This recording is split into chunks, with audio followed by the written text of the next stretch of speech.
ko abandi kumwe n'abanyeshuri baturuka muri sere ndagira ngo batangire batwibwira amazina yabo ikaze muri komisho. Nitwa Kabatesi Yvette, niga muri Senegalese, nitwa Joseline Mutoni, niga muri Kazimierz.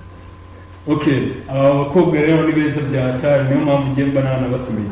Uyu munsi rero ndagira ngo mbabaze iki kibazo, ese nk'uburyo mwaje muri Eto Nyamata ikigo cya tekinike, uko mwacyumvaga, ese mwacyumvaga kimeze gute, ese mwacyakiriye gute mumaze kukigeramo? Njyewe nkikigeramo narabyishimiye kubera yuko hari ibintu byinshi bambwiye bihaba, hari ibyo nabonye ariko hari n'ibyo batari barambwiye n'ababonye, so narishimye cyane.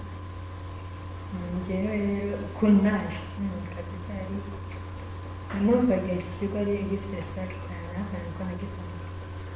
Okay, ndagira ngo mumbwire n'ibintu bibiri byabashimisha mukigera muri Eto ukavuga ati iki kintu kabisa gitandukanye n'ahantu nigaga kandi bigatuma wumva yuko wakomeza kwishimira kwiga muri Eto. Ikintu cya mbere namenye ni uko twiga bongera byaranshimishije. Ikindi cya kabiri cyanshimishije ni bazi. Njyewe icya mbere nahise ngira inshuti nyinshi nziza zinkunda kandi n'unibaza bakana mbese ni heza.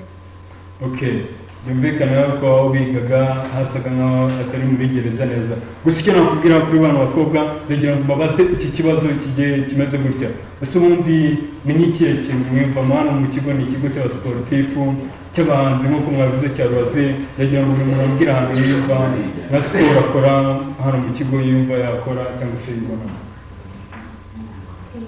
Njyewe iyo nakoraga muri Kinagore ariko ntabwo kuba nagira n'umwaka gukora, ariko ndatekereza ko muri siporo nzabikora. Ni basket ndabikunda cyane ariko hano hanze nakora. Okay, ndagira ngo mbabaze cya kibazo baba bibaza iyo babonye abakobwa beza abanyeshuri muri Eto ndabazi.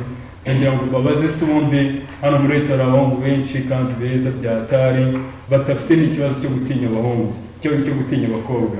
Ndagira ngo mbabaze se nta muhungu wari wakwegera kugira ngo kubaze ko wamubera girlfriend, wamubera inshuti hafi.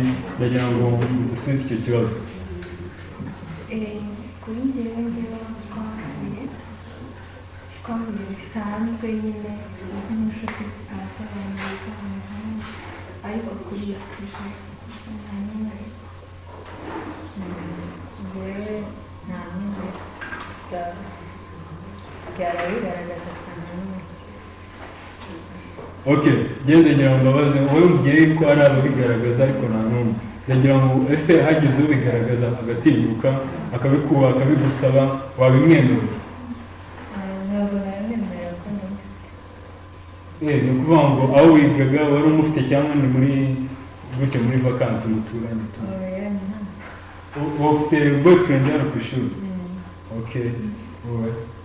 Iyo hagize ubimbwira ntabwo nabyemera. Hari wenda tuvuge turi mu myaka ibyemera, wenda udafite ikibazo nagira ngo ni ikibazo ufite cy'uburwayi cyangwa se kigiye gitandukanye?